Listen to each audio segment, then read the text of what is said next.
Сегодня на своей лекции в семинаре вы говорили о том, что опера Перселла сохранилась не целиком, в частности, утерян ее пролог. Today, during the seminar, you mentioned that not the entire opera has been conserved, and that particularly the prologue has been lost. That's true, right? В современных постановках, я продолжу вопрос, в современных постановках это иногда компенсируется досочинением нового пролога. In contemporary versions, very often what happens is that the prologue is reinvented, shall we say, it's written extra. Вот так будет и в нашей премьере в Большом театре, которая состоится 5 декабря на новой сцене. This is exactly what has happened with the version that we're going to see in the Большого theater on December 5th. Режиссер будет Винсан Оге. Вот. Как вам кажется, нужно ли добавлять к опере Перселла пролог? Есть ли хорошие попытки такого рода? Do you think that we really need to add a prologue to Persella's opera? And if you think that we should, do you think that there are any good examples of such? I think it very much shows that there isn't a prologue. So if you just perform Dido without its prologue, and equally without the music that's missing from the end of Act 2, I think it comes across as an incomplete work. And for myself, I have no objection to the various settings that have been composed by a variety of people, of modern composers, who have replaced the lost music. I wish they would replace both parts of the lost music, but there are also there was famously a completion by Michael Tilmuth of the missing music in Act 2 in particular, which I think works very well. It's taken from some of Purcell's other works, and I think for me that would, using music that is from the period, sits more neatly. But I also think that a contemporary take sometimes, in the same way that has also been done for the missing ending of Hear My Prayer, O Lord. So there is a contemporary completion of that incomplete anthem, and I think that works brilliantly as long as you listen to it with the right spirit. You're not listening to it as if it were Purcell, but it says something about the music nevertheless. Все-таки опера кажется неполной без этих частей, поэтому все-таки их нужно, пожалуй, заменять, даже если это уже до сочинения каких-то современных композиторов. В частности, Ребекка упомянула Майкла Тилмута, который написал, например, потерянную часть из второго акта. Вот, на ее взгляд, вот это вот очень хорошее дополнение, он проделал очень хорошую работу. И самое главное, когда слушаешь эту оперу, помнить, с одной стороны, помнить о том, что действительно были утеряны определенные части, а с другой стороны, не подходить к этому слишком строго, то есть воспринимать это как действительно современное дополнение, но дополнение органическое, которое хорошо вписывается, органичное, которое хорошо вписывается действительно во всю оперу. Как вам кажется, я по поводу пролога спрашиваю, о чем там может говориться? And considering the prologue, about what do you think could it tell us? Well, it was in the character of prologues, especially those associated with courtly productions and more erudite drama, that they referred to contemporary events. And as you probably know, there are interpretations of Dido's prologue. Sorry, No, that's sorry, fine. just a second. Чаще всего в прологах упоминалась современная для того времени ситуация, то есть освещались какие-то современные проблемы и так далее. The difficulty is that we know that the prologue, as we have it, is associated with the girls' school performance. И проблема в том, что на данный момент нам, насколько известно, в прологе речь идет о ситуации, которая была как раз вот в школе для девочек в Челси. Да. And so there are interpretations that have to do with the moral education of the girls. Ellen Harris thinks that's what it's about. И дело в том, что очень часто эти интерпретации связаны с моральным поведением девочек из этой школы. What we don't know is whether an earlier performance might have had a different prologue. И проблема просто в том, что мы не знаем, возможно, раньше какая-нибудь другая версия, в ней был другой пролог, то есть, может быть, там была другая тематика. Because prologues and epilogues were often changed. Потому что прологи и эпилоги часто менялись. It had to do with the contemporary situation, right? Yes. It's like depending on on what was happening in the country, the prologue and epilogue would change. Yes, they were the two parts of any play or opera that were most changeable because of that. The body would stay the same, and the prologue and epilogue would often change with different productions. Ага. То есть получается, в общем, либретто оставалось тем же самым, но пролог и эпилог постоянно менялись в зависимости от событий, которые происходили в стране на тот момент. And they often had different authors as well. И часто у них тоже были разные авторы. То есть, получается, в разных постановках этой оперы именно начало и конец, да, они могли варьироваться. So in different versions of the opera, the end and the beginning could vary. Yes. Да, да.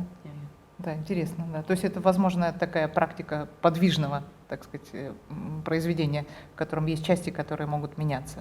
So it's something like an active, moving opera, right? In which the parts can be moved and interchanged. Ну да. Yes, yes. I mean, the prologue and the epilogue wouldn't involve the main characters, so they were separate and usually very highly symbolic, and so they were just seen as different things really from the main. Да, действительно, пролог и эпилог почти рассматривались как отдельные произведения, потому что в них не участвовали главные герои, и в них была очень высокая степень символизма. И поэтому они очень часто не имели особо ничего общего с тем, что происходило в самой опере. Да, вероятно, поэтому в современной практике тоже можно свободно, как делает Винсан Оге, режиссер, так сказать, придумывать, какой мог бы быть пролог у этой оперы, скажем так. And this is probably why even in our contemporary context, directors such as the director of the premiere can make up and come up with their own version of the. Он, например, придумал свой пролог как историю Дидоны, которая предшествовала ее встрече с Энеем. For example, in his interpretation, the prologue is Dido's history before she met Aeneas. Yes, yes, exactly. And I mean that isn't quite in the spirit of how prologues would have been, because they would have been more to do with contemporary commentary and reflection.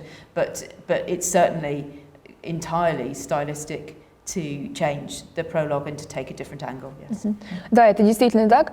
Правда, это было не очень типично для прологов, потому что они чаще были связаны именно с какой-то почти политической, общественной ситуацией в стране, но тем не менее, да, это соответствует традиции в том плане, что может меняться и подстраиваться под нужды современности. Я еще хотела вас спросить вот по поводу современных исполнений Дидона и Эней.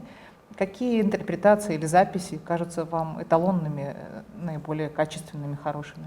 And another question concerning the contemporary versions of Dido and Aeneas, which recordings or which versions seem to be the best to you? This is a very difficult question. Очень сложный вопрос. I find my own favourite recording is the Christopher Hogwood recording from 1992, because so this is an audio recording, and I think he gets the excitement and the drama together with the period performance very, very well, and I like the use of contemporary sound effect that's actually, you know, using the machinery they would have used. I think it helps really to bring to life the drama that would have been experienced by audiences at the time. Ну, вот Ребекка, в частности, выделяет ту самую запись 92 года, которую она упоминала, Hogwood, right? Hogwood, yes. Хогвуда, и она, в частности, отмечает высокую степень эмоциональности, которую передает эта запись, а также она отмечает использование современных для того времени приспособлений. То есть они передавали мало того, что характер той эпохи, так и какие-то специфические черты, специфические вот спецэффекты, так сказать, которые тогда использовались действительно в опере. То есть речь идет о сценических эффектах того, что на сцене происходит. So you're talking about scenic special effects, right? Precisely what's going on in the on the stage itself. Yes, I mean the sound effects, like of using the pivoting thunderbox with cannonballs in it to make the sound of thunder. Речь идет в частности о звуковых эффектах, например, о той самой коробке, наполненной железными чугунными шарами или камнями, которая раскачивалась и таким образом создавала звук грома. Да. И, наверное, последний вопрос, потому что интервью у нас короткое. Perhaps the last question, because we have a short interview. Важный вопрос. Как вам кажется, какие произведения Перселла до сих пор все же незаслуженно забыты? На какие нужно обратить внимание музыкантам? Which works of Perselл do you consider to be unjustly forgotten? Which works of his should attract more attention from the public and from musicians? I would say, actually, that because Dido is the opera that people associate with Purcell, the works that we don't hear enough of are his dramatic operas, The Fairy Queen, King Arthur, the Prophetess, usually known as Diocletian, and the Indian Queen. People don't understand how the public opera of Purcell's day worked, and in particular, they don't understand works that have a spoken play and music with them. And so those operas, although the music is sometimes performed, you almost never hear them as they were originally heard, and that's such a shame.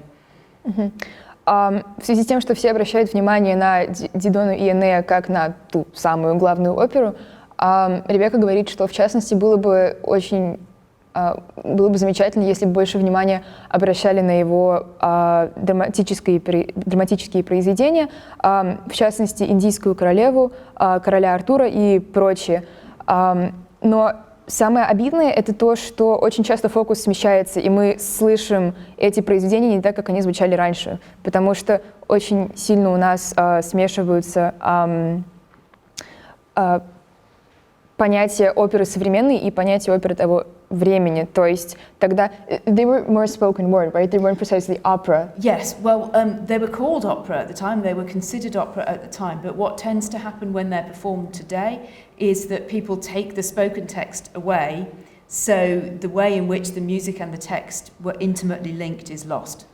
Дело в том, что тогда текст прочитывался, нежели, скажем так, пропевался, и так как у нас сейчас нет такого общего представления о том, как именно это происходило, а текст и музыка, которые на самом деле очень тесно переплетены, они, получается, отдаляются друг от друга, и из-за этого мы не можем себе представить, как это на самом деле должно звучать. То есть получается, что текст как бы полупелся, да, в нем были интонации близкие пению. So basically the text was half sung?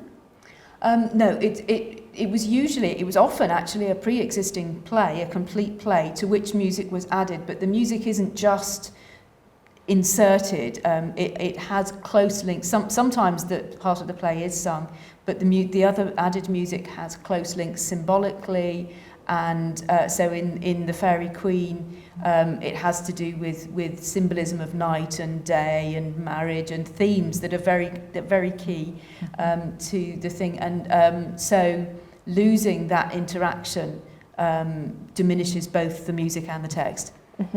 Да, действительно были части, которые пропевались, но главный аспект здесь это скорее то, что музыка писалась именно для либретто, получается, да, для текста, который уже существовал. И здесь скорее важность символических связей. Например, в «Королеве фей» очень важна связь музыки с ночью, с днем, то есть даже вот с какими-то такими почти природными какими-то явлениями. Которые трактовались символически. Да. И они трактовались мало того, что символически, именно музыка, она создана для произведения, она подчеркивает сам смысл, суть произведения. И вот, к сожалению, сейчас этот смысл часто теряется, эта связь. То есть сейчас те, кто ставит, может быть, и те, кто слушает, не понимают этой символики. So the people who organize the performances, those who direct them, might not understand the symbolism. I think they don't understand the connection at all, and they tend to think that because they think about all-sung opera, they think of the text as somehow added on or not part of the production. Meaning that the text is, let's say that it comes after the music, Yes, whereas it is actually vice versa. Yes. Окей, да, действительно, она считает, что в наши дни совершенно потеряли вот эту вот связь символическую. И, опять же, из-за того, что у нас есть вот этот вот образ оперы в современном нашем ее представлении, он очень часто загораживает то, что было на самом деле. То есть люди часто думают, что текст был написан к музыке, в то время как произошло ровно наоборот. Понятно. Угу.